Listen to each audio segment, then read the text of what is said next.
السلام عليكم ورحمة الله وبركاته. طلابنا الغاليين في اسكندرية، طلابنا الغاليين في مستوى الجمهورية، أهلا بكم معانا. معاكم محمود الصياد أستاذ العلوم بالاسكندرية.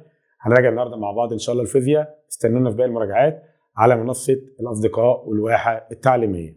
السؤال الأول طلباته بيقول لي إذا كان مقدار الشغل المبذول لتحريك شحنة كهربائية مقدارها 30 كولوم بين نقطتين بيساوي 33,000 جول. طيب بص يا حبيبي، أنت لما تيجي تحل فيزياء تعمل قدامك حاجتين. أول حاجة تطلع المعطيات، والمعطيات تكتبها بالوحده القياس عشان تعرف دي كميه ولا تعرف ده شده تيار ولا فرق جهد ولا مقاومه. اثنين، الثلاث مثلثات دولت يتحطوا قدامك ما يتشالوش خالص. يعني ت بتساوي ك على ز، ج بتساوي الشغل على ك، م بتساوي ج على ت. دول الثلاث مثلثات اللي علينا في الفيزياء اصلا ما فيش غيرهم. نكمل مع بعض. الراجل ده بيقول لي عايز فرق الجهد، يعني عايز ج. طيب المعطيات اللي عندي 30 كولوم دي الكميه، عندي 33,000 جول ده مقدار الشغل المبذول. طالب مني فرق الجهد يبقى عايز ج. دي مساله مباشره. ليه؟ لانه طالب مني فرق الجهد وجايب لي الشغل وجايب لي الكميه، يبقى نقسم الشغل على الكميه. الشغل اللي عطوني 33,000 جول على كميه الكهربيه 30 كولوم، هنطير صفر مع صفر يبقى هتساوي 1100. هنا بقى جينا لوحده القياس، هو طالب مني فرق الجهد، فرق الجهد بيتقاس بالفولت. السؤال الثاني، احسب الشغل المبذول، عايز مني شغل. طيب هو طالما عايز شغل يبقى لازم يكون عندي فرق جهد ويكون عندي كميه كهربيه. لنقل الشحنه الكهربائيه مقدارها 5 كولوم، كده جاب لي الكميه لان الكميه بالكولوم خلال موصل اذا كان فرق الجهد بين الطرفين بيساوي 3 فولت. برضو دي مساله مباشره مش مساله فيها لف. اول حاجه طالب مني الشغل، بنقول له الشغل بيساوي من خلال القانون بيساوي فرق الجهد في الكميه، يعني بيساوي ج في ك. ج فرق الجهد، وفرق الجهد بالفولت، والفولت اللي عندي 3 كيف يعني الكميه، والكميه بالكولوم، والكميه اللي عندي 5. 3 في 5 بيساوي 15. هنا بقى وحده القياس، انا بحسب شغل، والشغل بيتقاس بايه؟ برافو عليك، بالجول. خش على السؤال اللي بعده. اذا كان فرق الجهد يعني جايب لي ج بين مصدر طاقه بيساوي 100 فولت، يبقى انا عندي كده فرق الجهد ب 100. عايز كميه الكهرباء المنقوله عندما يبذل هذا المصدر شغل مقداره 200 جول. طيب الراجل ده طلباته ايه؟ طلباته الكميه، يبقى عايز كام؟ يبقى دي برضه مساله مباشره ما فيهاش اي مشاكل. كاف بتساوي الشغل على ج. طبعا معظم الاحيان المسائل دي مش هتيجي على شكل مسائل، تيجي على شكل اكمل او اخطر، لكن المسائل لازم يجيب فيها استخدام مثلثين او ثلاثه مع بعض. الشغل اللي عطوني بالجول هو 200 على ج. ج يعني فرق الجهد، وفرق الجهد ب 100. صفر مع صفر وصفر مع صفر، 2 على 1 فيها الاثنين. جينا لوحده القياس، انا بجيب الكميه فهكتب له كلمه كولوم. السؤال اللي بعده، اذا كان الشغل المبذول كده، هو جايب لي شغل، دي اول معطيات عندي، وجايب لي 3 كولوم دي كميه. خلي بالك انا عايزك تطلع المعطيات بالطريقه دي، يعني قول لي ما تقوليش الشغل ب 3 كولوم، لا شوف جايب لك الشغل بالجول، بس المساله السياق بتاعها ممكن يغلطك. فهو جايب لي الكميه ب 3 كولوم بين نقطتين في زمن قدره نص دقيقه، ونص دقيقه يعني 30 ثانيه، اوعى تشتغل بالدقائق، بيساوي 12 جول. اجري كده 12 جول ده الشغل. اول حاجه عايز فرق الجهد، يعني عايز ج. طيب ج من القانون بتاعي بيساوي الشغل على كاف، الشغل على كاف. الشغل اللي جايبه لي الشغل بيتقاس بالجول، والجول عندي هنا 12 وكاف ب3 يعني بتساوي 4، وج فرق الجهد يبقى 4 فولت. 2 عاوز مني شده التيار. طيب شده التيار بقى لها اكتر من قانون. اول قانون بيساوي كاف على ز، يعني كميه وزمن. اشوف المعطيات، اعطيني هنا زمن نص دقيقه واعطيني كميه كهربيه 3 كولوم. تاني قانون المقاومه وفرق الجهد وشده التيار في قانون واحد، يعني ت بتساوي ج على م. طيب ج يعني فرق الجهد، وفرق الجهد انا جبته، لكن المقاومه مش موجوده في المساله، وطالما المقاومه مش موجوده يبقى اشتغل بقانون الايه؟ القانون الاول. ت بتساوي كاف على ز، ت بتساوي الكميه على الزمن، والزمن بالثواني. الكميه بالكولوم 3 والزمن نص دقيقه 30، 3 على 30 بتساوي 1/10. ولو اتكلمنا على شده التيار يبقى نقول 1/10 امبير. السؤال اللي بعده، احسب كميه الكهرباء المره في موصل مقاومته 1000 اوم لمده 30 دقيقه. مبدئيا يا جماعه انا عندي مقاومه ب 1000 اوم، والزمن ده مش 30 خلاص، ده كده 1800 ثانيه عشان هنضرب في 60. اذا كان فرق الجهد بين الطرفين بيساوي 220 فولت، كده جايب لي ج وجايب لي م وجايب لي ز، يبقى طلباته ايه؟ عايز مني كاف. طب احنا كاف بالقانون بتساوي ايه؟ بتساوي ت في ز. عندي زمن، الزمن بكام؟ ب 1800. هل بقى عندي ت في المساله؟ عندي ت، عندي شده تيار، عندي امبير، مفيش، يبقى اجيب له ت لوحدها. ت بتساوي بالنسبه لقانون اوم ج على م. ج عندنا فرق الجهد، فرق الجهد جاي لي ب 220 على المقاومه، المقاومه جايه لي ب 1000 يبقى بتساوي 22 من 100 كام؟ 22 من 100 بقى، طالما رقمين يبقى من 100. كده عندي شده التيار ب 22، كده جبنا شده التيار وهنضربها في الزمن. يبقى المساله ديت فيها لفه شويه. ايه اللفه اللي فيها؟ كاف بتساوي ت في ز. طب ت مش عندي، ت اللي هي شده التيار جبناها من فرق جهد على المقاومه، قسمنا فرق جهد على المقاومه طلع الرقم ده 22 من 100. 22 من 100 ده اصبح شده التيار، والزمن بتاعي كان 30 دقيقه.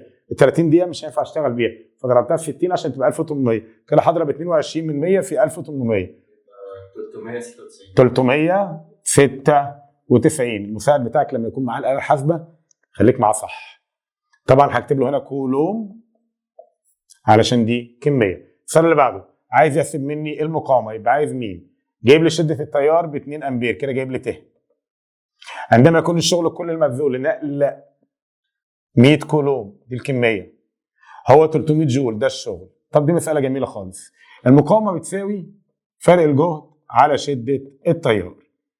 فرق الجهد بالفولت. بص لي بقى كده على المساله، في عندي 2 امبير، في عندي 100 كولوم، في عندي 300 جول. انا ما عنديش جيم، كده جيم هسيبها فاضيه. ت شده التيار عطاها لي ب 2 امبير، اروح بقى على جنب كده واجيب له فرق الجهد. فرق الجهد كان بيساوي الشغل على كيف.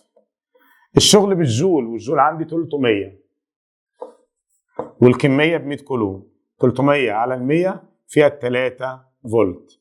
اخد بقى فرق الجهد اللي جبت اللي هو 3 واشتغل عليه. 3 على 2 فيها الواحد ونص، ودي مقاومه يبقى اوم. اللي بعده احسب الشغل المبذول. عايز مني الشغل. خلاص يا جماعه، عايز الشغل يبقى لازم يكون عندي جيم ويكون عندي كيف. جايب لي كيف ب 300 كولوم عبر رقم موصل، المقاومه بتاعته 5 اوم ويمر بيه تيار شدته 3 امبير. خلاص يلا بينا نجيب الشغل. الشغل بيساوي جيم في كيف. جيم مش عندي اكيد انا هجيبها، لكن كاف عندي. كاف كولوم ب 300. جيم فرق الجهد هجيبه على جنب. فرق الجهد بيساوي م في ت.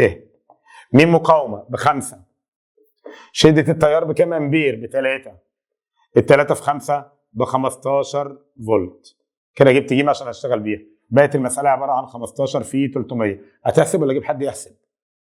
ب 4500. 4500. من الطالب الشاطر اللي هيقول لك اكتب ايه بقى؟ انا بجيب الشغل اكتب له كولوم؟ لا.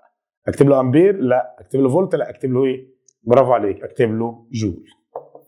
المساله اللي بعدها احسب فرق الجهد. عايز مني جيم بين طرفي مكنسه كهربيه، المقاومه بتاعتها اللي هي م ب 22 اوم، شده التيار فيها ب 10 امبير. دي مساله جميله وما فيهاش اي مشاكل.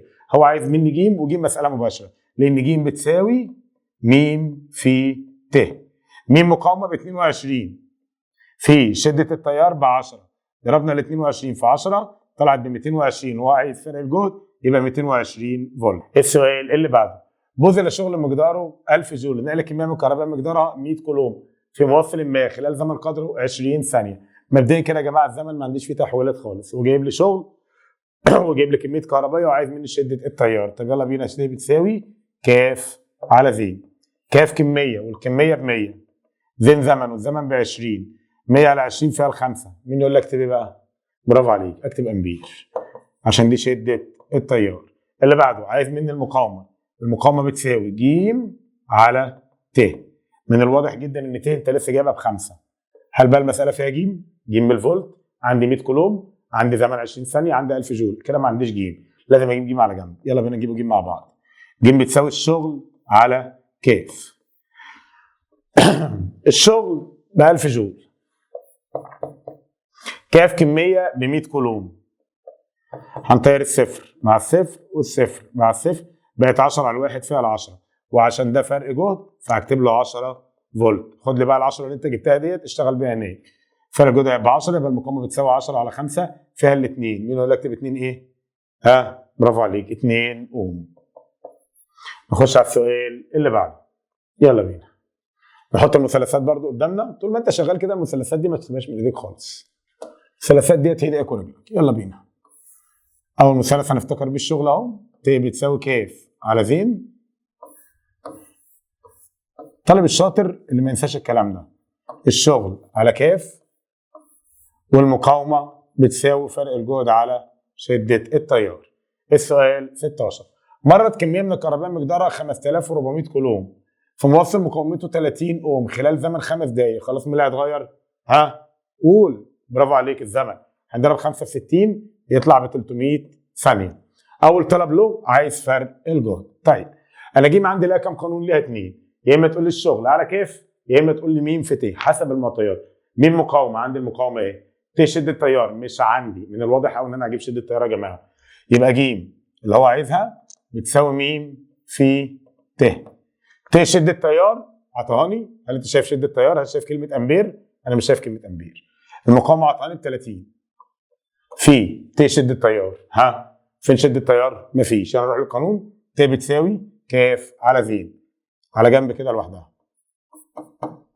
كاف كميه الكهربائيه 5400 على الزمن اللي هو 300. صفر مع صفر صفر مع صفر يبقى 54 على 3 18 فيها 18.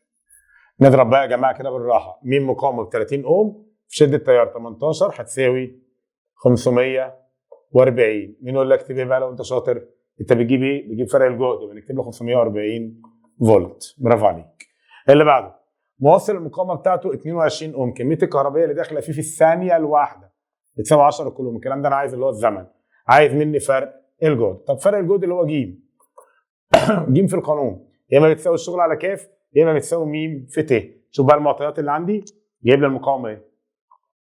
ومش جايب لي ت بس، جايب لي كاف وجايب لي زين. يبقى انا هشتغل بالقانون بتاع اوم. جيم بتساوي ميم في ت.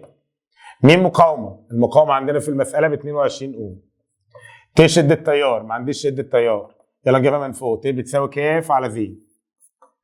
اشتغل يا ابني معايا. كاف بتساوي ايه؟ اللي هي كميه الكهربائيه. كميه الكهربائيه 10 كولوم في الزمن اللي هو ثانيه واحده بس. 10 على الواحد فيها ال 10 امبير. كده ت عندنا ب 10 بقت 22 في 10 ب 220. اكتب ايه بقى؟ اوم؟ لا اوم غلط. امبير غلط برضه. انا بجيب مين؟ بجيب مين؟ فرق الجهد. بكتب له ايه؟ برافو عليك برافو عليك. اكتب له فولت. السؤال اللي بعده، اذا كان فرق الجهد بين طرفي موصل 6 فولت وكانت شده التيار اللي فيه 5 من 10 امبير، عايز مني شده التيار تاني مع انه عطاهاني، بس لما نوصله بطرفي موصل مقداره 12 فولت. بص يا حبيبي، المساله اللي يجيب لك فيها جهدين ويجيب لك فيها شده تيار واحده او العكس، دي لها حلين. يا اما الحل من التعريف اللي هو النسبه والتناسب. ازاي؟ ان انا اكتب له ج على ت بتساوي ج على ت، وهنعمل مقص. ليه؟ لان تعريف المقاومه هي النسبه بين فرق الجهد وشده التيار. ده كده الحل البسيط، حل ابتدائي يعني مش اكتر. الحل الاول ان انا اجيب ايه؟ فرق الجهد كان 6 وفرق الجهد الثاني كان 12، يبقى 6 الى 12. شده التيار اللي هو عايزها انا ما اعرفش، جايب لي شده التيار 5 من 10 الى س، وهتعمل هنا الطرفين في الوسطين، يبقى س بتساوي 5 من 10 في 12 على 6. ده كده الحل الايه؟ الحل الاول. الحل الثاني انك تشتغل بقى بقانون اوم صح. ده كده حل النسبه والتناسب اللي هو حل التعريف، ويتحسب لك صح على فكره، مفيهوش اي مشكله. الحل الثاني انك تجيب المقاومه. ليه؟ لانك لو جبت المقاومه اللي هي بتساوي ج على ت هتقدر تحسب اللي انت عايزه. يلا مع بعض نجيب ج على ت. ج كانت 6 لما شده التيار كانت 5 من 10. 6 على النص بتساوي 12 اوم. كده المقاومه جت. طلباته ايه بقى؟ عايز شده التيار. ت بتساوي ج على م. المقاومه جبناها ب 12. فرق الجهد الجديد اللي هحسب عليه بيقول لي احسب شده التيار اذا كان فرق الجهد بيساوي 12 يبقى 12 على 12 فيها الواحد امبير. السؤال اللي بعده، في الدائره الكهربائيه قيمه المقاومه الكهربائيه مين؟ بص لي بقى يا استاذ، عشان تجيب المقاومه محتاج فرق جهد وشده التيار. من الملاحظ في المساله اللي هو جايب لي هنا 10 امبير يبقى بيتكلم على شده التيار، وجايب لي 220 فولت يبقى بيتكلم على فرق الايه؟ الجهد. كده مساله مباشره لان المقاومه بتساوي ج على ت. ج هو اللي عطاني ب 22، ادي ال 220 وادي ال 10 امبير. صفر مع صفر 22 على الواحد فيها 22 اوم. السؤال الثاني عايز كميه الكهرباء المره في الدايره خلال دقيقه واحده. مبدئيا الدقيقه دي بقت 60 ثانيه خلاص. الكميه بتساوي من القانون اللي قدامك كاف بتساوي ت في زين. ت في زين. الزمن هو عطولك ب 60. كده فاضل لي شده التيار. نرجع بقى للمساله شوف لي شده التيار اللي في المساله. شده التيار اللي هي قراءه الامبير اللي بتساوي 10. 10 في 60 بتساوي 600 كولوم. ندخل على السؤال اللي بعده. عايز يحسب شده التيار المر في الدائره الكهربائيه المقابله، علما ان الشغل المبذول 240 جول وزمن السريان 2 ثانيه. بص يا حبيبي، لما يجي لك مساله فيها رسمه دايما عود نفسك الاول تطلع المعطيات اللي في الرسمه. انا قدامي هنا عمود جاف ملوش قيمه، مش مكتوب عليه. قراءه الاميتر هو اللي عايزها مني. جايب لي قراءه الفولتميتر 40 فولت، يبقى ده كده جايب لي فرق الجهد. الفرق اللي هو عايز يحسب شده التيار. ت بتساوي كاف على ز. الزمن جايبه لي ب 2 ثانيه. كاف كولوم، كاف كولوم مش موجوده، يبقى اجيب كاف على جنب الاول. كاف بتساوي من القانون الشغل على ج. الشغل جايبه لي ب 240 جول، وجيب فرق الجهد من الواضح قوي باين اهو 40. هنطير الصفر مع الصفر تبقى 24 على 4 فيها 6، وانا بجيب هنا الكميه يبقى 6 كولوم. استخدم بقى ال6 هناك في القانون تبقى 6 على الاثنين، يبقى شده التيار بتساوي 3، واكتب له امبير عشان وحده القياس. في الشكل المقابل سيب بقى السؤال، مش هنقرا السؤال خالص. بص يا استاذ، ده مفتاح مغلق وده عمود جاف او عمود كهربي. جايب لي قراءه الاميتر 4 امبير، كده جايب لي شده التيار. جايب لي المقاومه الكهربيه ب 1.5 اوم. السؤال الاول، كم تكون قراءه الفولتميتر؟ قراءه الاميتر تحسب شده التيار، قراءه الفولتميتر تحسب فرق الجهد طالما الدايره مغلقه. لكن لو كانت الدايره مفتوحه هيضطر يحط الفولتميتر على مصدر التيار الكهربي عشان تقيس قوه الدفع الكهربيه. شوف مع بعض طلباته. عايز مني ج. القانون، انا عندي قانونين لفرق الجهد. فرق الجهد بيساوي يا اما الشغل على كاف، يا اما فرق الجهد بيساوي م في ت. من الواضح قوي ان عندي م وعندي ت، يبقى ج بتساوي م في ت. م مقاومه ب1.5، ت شده تيار ب4، يبقى بتساوي 6. وهو عايز مني فرق الجهد، يبقى لازم اكتب له 6 فولت. السؤال اللي بعده، عايز نوع المقاومه س ص. طيب المقاومه اللي قدامك دي اسمها مقاومه ثابته. امتى بقى المقاومه تبقى متغيره؟ لما يرسم لك المقاومه وعليها الزالق، ساعتها هتقول على المقاومه دي مقاومه متغيره. اللي بعده، عايز يحسب كميه الكهرباء اللي تمر في الدائره الكهربائيه في نص دقيقه. خلاص يا جماعه انا بتكلم في 30 ثانيه، مفيش حاجه اسمها نص دقيقه عندي. عايز مني كاف، كاف بتساوي ت في زين. ت شده التيار هو جايبها لي ب4، زين زمن هو جايبها لي نص دقيقه اللي هو 30 ثانيه، يعني بيساوي 120، وانا بجيب الكميه يبقى 120 كولوم. السؤال اللي بعده، في الدائره الكهربائيه التي امامك زي ما علمتك قبل كده، حاول ما تبصش على السؤال وبص على الدائره الاول. جايب لي 6 فولت للفولتميتر اللي على البطاريه، يبقى ده بيقيس القوه الدفعه الكهربائيه. وجايب لي فولتميتر تاني عشان يقيس فرق الجهد. طلباته ايه؟ اول طلب عايز قراءه الفولتميتر والمفتاح مفتوح. ما هو طالما المفتاح مفتوح يبقى تشوف مصدر التيار. مصدر التيار اللي هو البطاريه اللي قدامك ديت فيها 6 فولت، يبقى هيساوي 6 فولت. السؤال اللي بعده، عايز قراءه الفولتميتر والمفتاح مغلق. طالما قفل المفتاح يبقى عايز يقيس فرق الجهد، مش عايز يقيس القوه الدافعه. وفرق الجهد اللي هو ج بيساوي م في ت. م مقاومه جايبها لي ب5 في المساله. ت شده التيار جايبها لي ب1 امبير. 5 في 1 ب5 فولت. السؤال اللي بعده، مستعينا بالشكل المقابل وضح مالي. بص سيب السؤال خالص مالكش دعوه بيه، تعال على المساله نفسها او تعال على الرسمه نفسها. عندي هنا مصدر للتيار الكهربائي اللي هو عباره عن بطاريه، عندي المفتاح مغلق مش مفتوح وده هتفرق معايا في الدايره. عندي اميتر، عندي فولتميتر محطوط على المقاومه الثابته، وعندي مقاومه متغيره. طلباته، اول حاجه عايز مني شده التيار اللي هي ت. نحل بالراحه. ت بتساوي كاف على ز. تعال بقى نشوف المساله نفسها. الراجل ده جايب لي هنا في المساله كاف ب 50 كولوم وجايب لي الزمن ب 10 ثواني. كده عندي كاف وزين خلاص اشتغل بيهم. كاف ب 50 والزمن ب 10 بتساوي 50 على 10 فيها ال5 امبير. السؤال الثاني، عايز مني المقاومه. طب ما المقاومه اللي هي م، يلا نشوف م بتساوي ايه. م في القانون بتساوي ج على ت. ج فرق الجهد مش عندي اكيد هجيبه. ت شده التيار لسه جايبينها طازه ب5. تعالى بقى على جنب نجيب فرق الجهد. فرق الجهد اللي هو ج، ج بيساوي الشغل على كاف. الشغل بالجول جايبه لي ب 25 وكاف كولوم اللي هو 50. 25 على 50 فيها ال5 من 10 فولت. يبقى انا كده عندي فرق الجهد جالي ب5 من 10. كده بقت المساله 5 من 10 على ال5. هتحسب لي ولا لا؟ كم؟ 1 من 10. مين طالب شاطر يقول لي اكتب 1 من 10 ايه بقى؟ انا طالب مقاومه، طالب مقاومه، يبقى 1 من 10 اوم. السؤال اللي بعده، في الدائره الكهربائيه الموضحه بالرسم اذا كانت قراءه الاميتر، خلي بالك من الموضوع ده، قراءه الاميتر يعني شده التيار، والمفتاح مغلق هي 1 امبير، والقوه الدفع الكهربائيه للبطاريه هي 6 فولت. اول حاجه عايز مني فرق الجهد، يبقى عايز ج. طب تعالى نجيب له ج واعطينا المقاومه. ج بتساوي في القانون م في ت. م مقاومه ب5، شده التيار هو جابها لي ب1، 5 في 1 ب5 فولت. السؤال الثاني عايز قراءه الفولتميتر والمفتاح مفتوح. زي ما قلت لك قبل كده، طول ما المفتاح مفتوح ما تحلش حاجه في المساله، دور على البطاريه ومصدر التيار، هتلاقي ان مصدر التيار هنا مكتوب عليه كام فولت؟ 6 فولت. السؤال اللي بعده في الدائره الكهربائيه المقابله، بص بقى سيب السؤال خالص خالص خالص وزي ما عودتك، تعالى مع بعض نشوف المساله فيها ايه. الراجل ده جايب لي قوه دفع كهربائيه البطاريه ب 2 فولت، كده جايب لي ج على طول، والاميتر والدائره مقفوله. طب ليه يا مستر ما قلتش قوه دفع كهربائيه وقلت ج؟ لان الدائره مغلقه خلاص، طالما الدائره مغلقه يبقى ده ج، والمقاومه مش موجوده، وقراءه الفولتميتر انا مش حاجه، وجيب لي مقاومه ثابته ومقاومتين مش مقاومه واحده.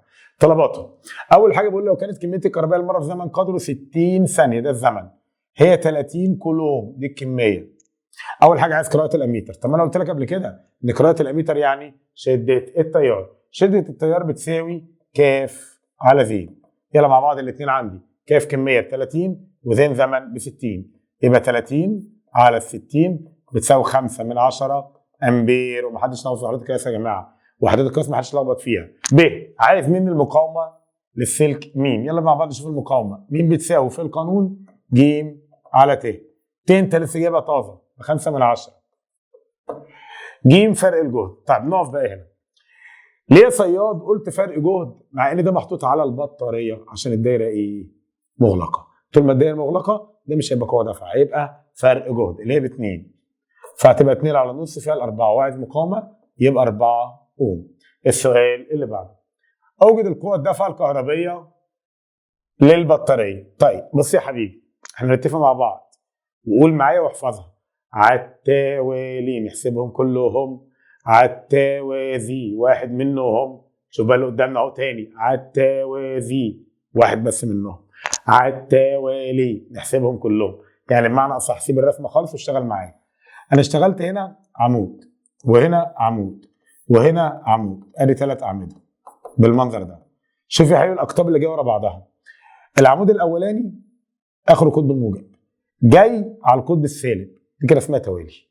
ما تقوليش بقى التوالي جنب بعض والتوازي فوق بعض، انا بكره الكلمه دي، ما حدش يقول لي الكلام ده، ده مش كلام علمي اصلا. العلمي ان الاقطاب المختلفه، يعني القطب الموجب للعمود الاول بالقطب السالب للعمود الثاني وهكذا، اسمها توالي. اما التوازي براحتك بقى، عايز ترسمهم تحت بعض فوق بعض جنب بعض، انا ما عنديش مشكله. ليه ما عنديش مشكله؟ لان انا مشكلتي في الاقطاب مش في الشكل النهائي بالمنظر اللي قدامك ده. دي اسمها توازي، سالب رايح للسالب رايح للسالب، والموجب رايح للموجب رايح للموجب. الفرق بينهم طريقه التوالي بنزود القوه الدفع الكهربائيه للبطاريه، طريقه التوازي بنقلل القوه الدفع. دي عايزين بطاريه قوتها الدفع الكهربائيه كبيره، عايزين فولت اعلى، ده عايزين فولت عمود واحد بس. التوالي نحسبهم كلهم، التوازي واحد منهم. نروح للسؤال بقى اللي هو عاوزه. السؤال كان بيقول، نمسح الكلام ده بقى اللي شرحنا عليه، يلا بينا. البطاريه اللي قدامك جايب لي 2 توازي وواحد توالي، عرفت منين يا صياد؟ ادي القطب الموجب الطويل اهو رايح للقطب السالب رايح للسالب، ده كده توالي. اما الاثنين دول توازي، يبقى التوازي واحد منهم والتوالي ناخدهم كلهم، يبقى الاثنين دول بعمود واحد بس، يعني ب 2 فولت، ودوت كمان ب 2 فولت، يبقى قوه البطاريه هتساوي 2 زائد 2 هتساوي 4 فولت. دي كده قوه البطاريه. عايز مني شده التيار، يلا نشوف بقى نجيب شده التيار كاف على زين ولا شده التيار بقانون اوم. من الواضح جدا انه جايب لي مقاومه وجايب لي فرق الجهد اللي هو قوه البطاريه، يبقى ت بتساوي ج على م. ج انت لسه جايبها ب4 والمقاومه هتطلع لك ب10، 4 على 10 4 من 10 امبير. في الشكل المقابل نقول تاني مع بعض، التوالي ناخدهم كلهم، التوازي واحد منهم، دول توازي يعني دول كده على بعض ب 2 فولت، مع 3 ومع 3 3 و3 6 و2 يبقى 8 فولت. كده عندي البطاريه دي ب8، يبقى فرق الجهد كله هيبقى ب8. اول حاجه عايز قراءه الاميتر، يعني عايز شده التيار. شده التيار من قانون اوم بتساوي ج على م. ج ب8، تاني جبتها ب8 ليه؟ التوالي نحسبهم كلهم، والتوازي واحد منهم. 2 و2 خدنا 2 بس. 3 و3 حسبناهم. 3 و3 6 وعليهم 2 من التوازي يبقوا 8. كده فرق الجهد ب8. اما المقاومه عطاني ب2. 8 على 2 فيها الاربعه وانا بجيب شده تيار يبقى 4 امبير. السؤال اللي بعده احسب مقدار الشغل المبذول لنقل كميه من الكهرباء بين نقطتين ا وب خلال دقيقتين. على طول الدقيقتين هتتحول هتبقى 120 ثانيه. الشغل عندي ملوش غير قانون واحد بس، الشغل بيساوي ج في ك. يلا يا شاطر، ج يعني فرق الجهد وانت جبته ب 8 فولت ادي 8. فاضل لي كاف كميه. كاف كميه مش عندي، بس انا عشان اجيب الكميه لازم اضرب ت في زين. ت جبناها في اول مساله كانت ب4 والزمن وعطوني ب 120. 4 في 0 ادي 0 و4 في 12 هتساعدني ولا هتسيبني؟ كام كله؟ يلا يا عم 480 وهنكتب له هنا كولوم. 480 كولوم دولت هيتحطوا في 8. هتحسب ولا هتسيبني؟ عندك 3 يعني يا جماعه هو ماسك الاله وبيتاخر عليا، انا مش عارف عشان معيش اله. قول يا استاذ. 3840 بيقول لي 3840 كده كده. طب مين يقول لك اكتب جنبها ايه بقى؟ انا بجيب شغل يا حبايبي، انا بجيب شغل. ها برافو عليك جول. وبكده نكون خلصنا الجزء بتاع المسائل، وان شاء الله في انتظار الجزء النظري من الفيزياء. كان معكم محمود الصياد مدرس العلوم الاسكندريه. استنونا على منصه الاصدقاء والواحة التعليميه. السلام عليكم ورحمه الله وبركاته.